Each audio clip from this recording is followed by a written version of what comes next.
Assalamu Walaikum. Hello friends, how are you? Welcome back to my another video. In this video, I am going to show you how to put two bullet points on the same line in PowerPoint. Let's get started. At first, go to the home menu, select the new slide option, then choose blank slide. Then we go to the insert menu, click the text box option. Then draw two text box side by side. Then go to the fast text box and write anything.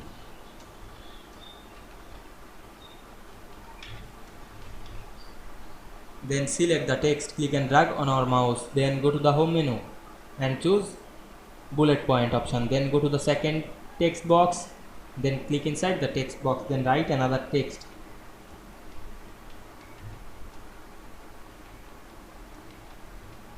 Then select the text and applying the bullet point.